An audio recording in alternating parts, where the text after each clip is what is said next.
Obrigado pela sua companhia e desejamos que Deus te abençoe neste dia. Hoje nós queremos trazer uma palavra de Deus sobre sonhos. Os sonhos que a gente tem de sonhar em comprar um carro, comprar uma casa. Esses são os sonhos bons. Mas sonhos que a gente tem quando está dormindo. Tem muitas pessoas que pensam que todos os sonhos são revelação de Deus. Mas nem sempre os nossos sonhos são revelação de Deus.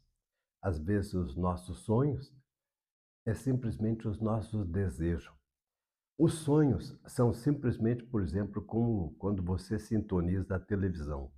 Às vezes você quer sintonizar um canal para ouvir uma música evangélica, mas você liga e dá no outro canal.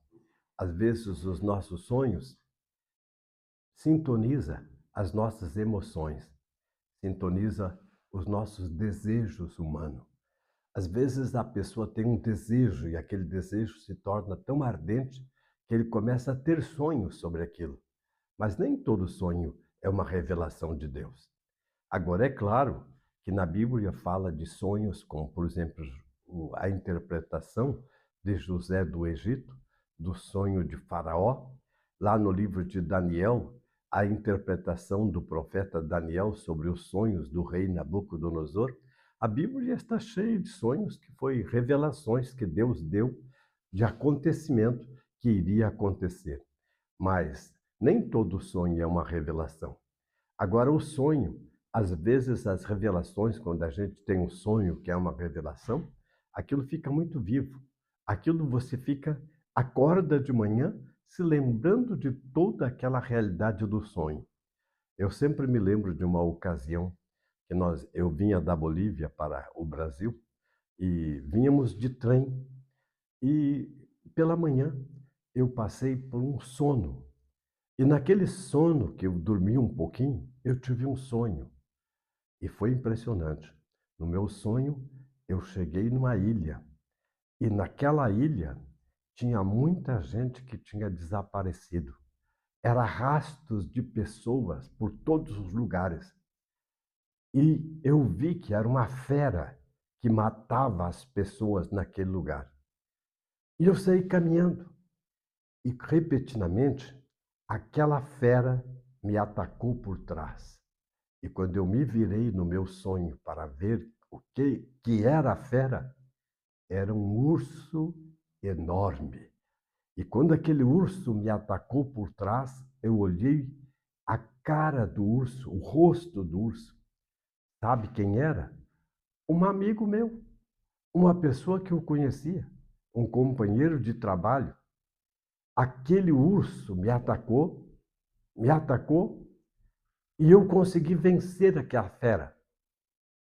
E eu pensei, o que é isso, Senhor? Quando eu cheguei na minha cidade, aquele urso, aquele amigo, não era um urso amigo, era um amigo urso. Nos sonhos, você sempre vai ver as pessoas como animais. Por exemplo, no livro de Apocalipse fala muito de besta, de dragão. Besta ali é homens com instinto bestial, homens que têm prazer de matar, homens que têm prazer de devorar pessoas. Quando eu cheguei na minha cidade, aquele urso me atacou de uma forma tão violenta. Até o dia de hoje eu não entendo o porquê dos ataques daquele homem. Porque ele não ia querer ir para a Bolívia, ele tinha uma grande igreja aqui, ele não ia querer o meu lugar. Ele só me atacou por inveja, por ciúmes, que eu estava fazendo um trabalho para Deus e o trabalho estava tendo muita divulgação. Então, como o trabalho dele nunca cresceu, o trabalho dele nunca foi nada, ele me atacou por ciúmes, por inveja. Um amigo urso. Deus me deu vitória porque um outro homem intercedeu por mim. Numa reunião que se tratou aquele assunto, um homem disse uma palavra. Disse, olha, vocês pensem um pouco no que vocês estão fazendo. Essa noite eu tive um sonho, e no meu sonho eu vi uma grande lavoura de trigo, tudo pronto para a colheita, aquele trigal imenso que não tinha fim, e não tinha ninguém trabalhando naquele trigal.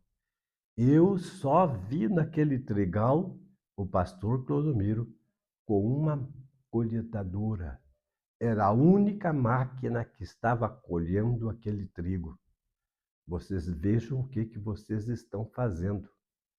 Só em dizer estas palavras, desarmou todos aqueles homens, e aquele urso também foi desarmado, ficou sem palavra, sem nada, porque alguém me defendeu. Pense um pouco. Sonhos são revelações de Deus. Me lembro de uma outra ocasião, quando nós estávamos na missão, que alguém nos telefonou dizendo que ia chegar lá uma família, um brasileiro, que tinha sido mandado daqui da minha igreja para lá, para nos ajudar, e que ia chegar de trem. Eu e a minha esposa fomos para a estação para receber. E a minha esposa, na noite anterior, tinha tido um sonho. E no sonho, ela viu uma cobra que andava no meio do rebanho, no meio do povo, no meio dos crentes, maltratando, ferindo gente, aquela cobra fazendo estragos tremendo. Quando nós chegamos na estação ferroviária, a minha esposa olhou os olhos daquela mulher e ela chegou a se arrepiar. Ela viu a cobra. E aquela cobra realmente foi terrível. Era uma pessoa que tinha problemas mental, ruim da cabeça. Uma pessoa que tinha que fazer tratamento para a loucura. E tinha ido para a missão. Imagina, aquela pessoa entrou no meio do rebanho e nos causou estragos violentos. Sonhos. Às vezes os sonhos são Deus nos revelando de coisas que vai acontecer, coisas de pessoas. Se vocês olharem, por exemplo, na palavra de Deus, lá no livro de Apocalipse, muitas pessoas não gostam de ler Apocalipse porque só fala sobre bestas. Estas bestas que sobem do mar, estas bestas que sobem da terra, são pessoas com instinto bestial. Assim como no passado, Adolfo Hitler, na Alemanha, que matou mais de 70 milhões de pessoas na Segunda Guerra Mundial, são instintos, são homens com instintos animais, instintos bestiais. Por que ele odiava tanto os judeus? Uma história conta que ele, quando era jovem, ele era pintor e ele tinha pintado vários quadros e tinha dado para um amigo dele que era judeu, e aquele judeu vendeu os quadros e desapareceu com o dinheiro e não deu nada para ele. Por causa daqueles quadros, ele matou 6 milhões de judeus. Ele criou raiva dos judeus por causa daquele judeu que tinha causado estrago para ele. Homens com instinto bestial. Amigo, às vezes nós não entendemos por que as pessoas nos atacam, por que as pessoas nos ferem, por que as pessoas nos magoam. Às vezes é por inveja, às vezes é por ciúmes, às vezes eles acham que nós estamos ocupando o lugar que era para eles. Simplesmente eles não entendem que não precisa apagar a nossa lâmpada para deles brilhar. É só deixar a lâmpada deles brilhar e a nossa também. Nós somos luz. Não precisa apagar a lâmpada do teu vizinho para que a tua brilhe. O mundo é uma escuridão só.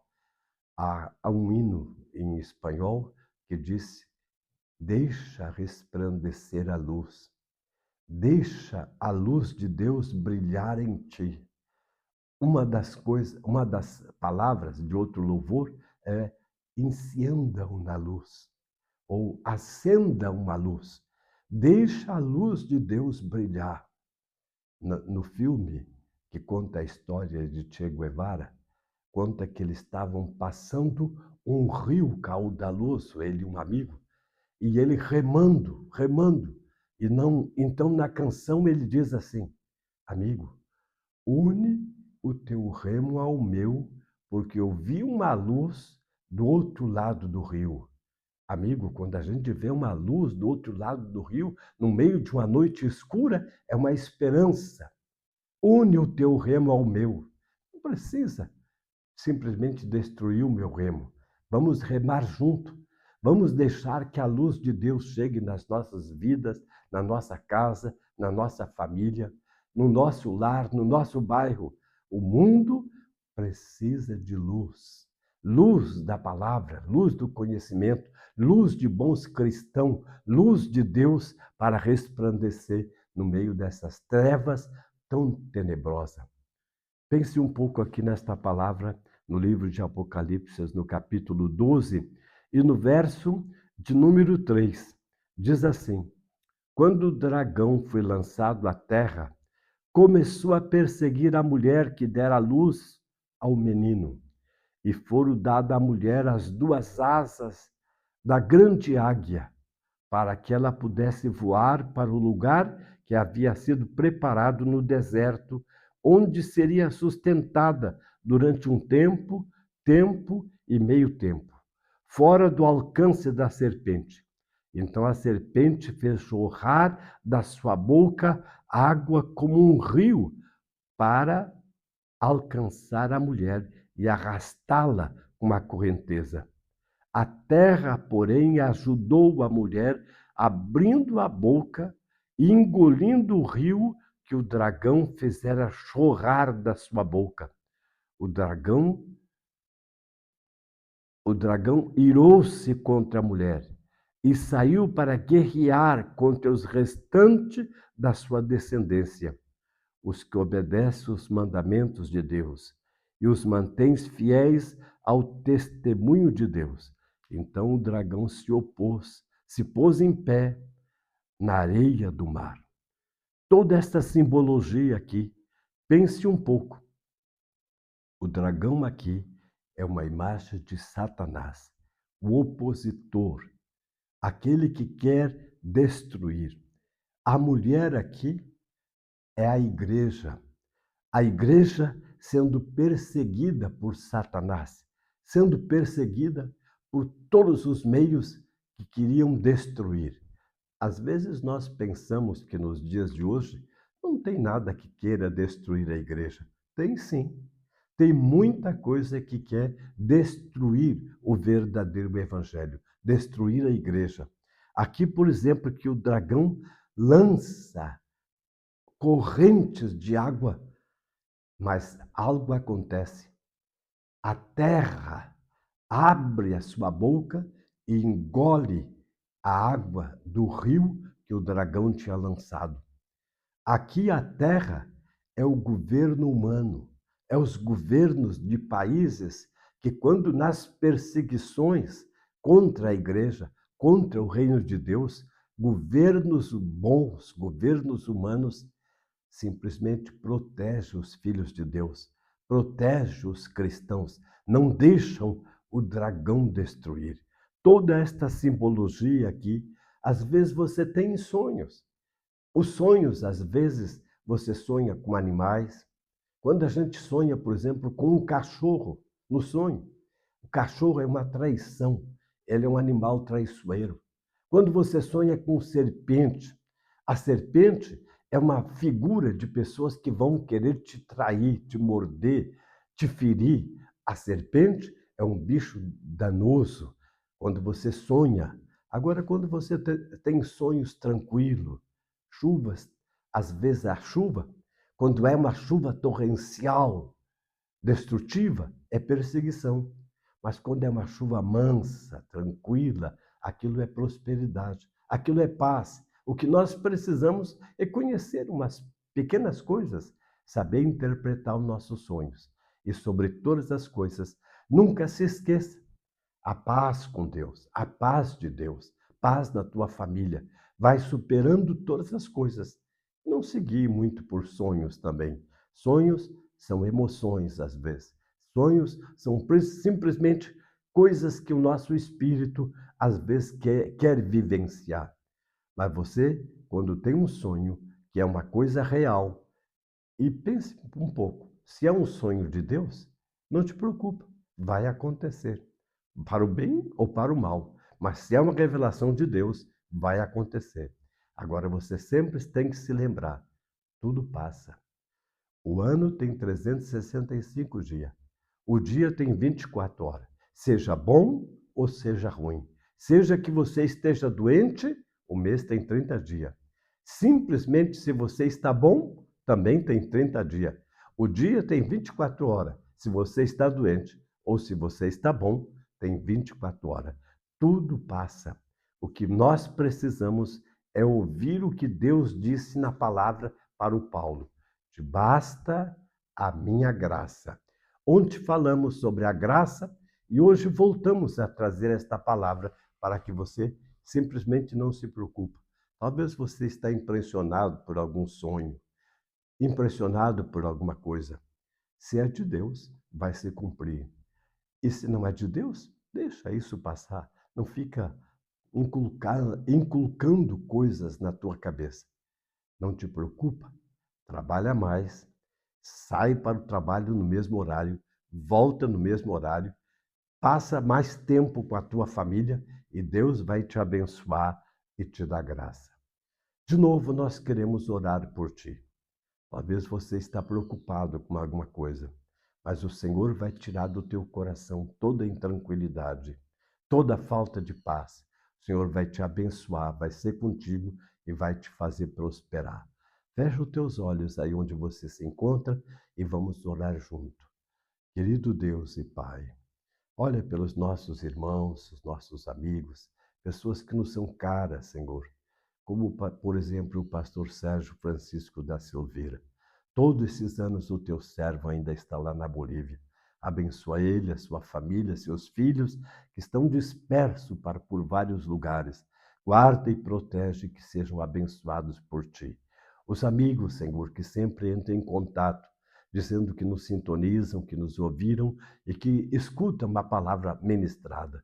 Que eles possam, Senhor, através da reflexão hoje, ontem, sobre o pequeno livro Quem Mexeu no Meu Queijo. Se alguém mexeu no queijo dele, no emprego dele, no trabalho dele, na família dele, dá a ele um horizonte, dá a ele um norte para que ele possa superar.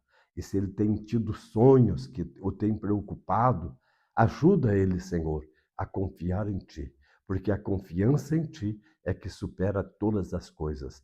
Imploramos e pedimos a Tua bênção, principalmente pelo irmão Idalino que está no hospital. Ajuda o Teu servo a melhorar e vir para casa no seio da sua família. Guarda e protege. No nome do Pai, do Filho e do Espírito Santo, em nome de Jesus. Amigo, o Senhor te abençoe, o Senhor te guarde, o Senhor levante o seu rosto sobre ti, tenha misericórdia de ti e te dê a paz. Próximo sábado, próximo domingo, estaremos neste mesmo lugar, neste mesmo ponto, trazendo uma outra palavra de Deus, uma reflexão. Pequenas coisas que vai te ajudar a ir superando as dificuldades da vida. Muito obrigado. O Senhor te abençoe. Amém.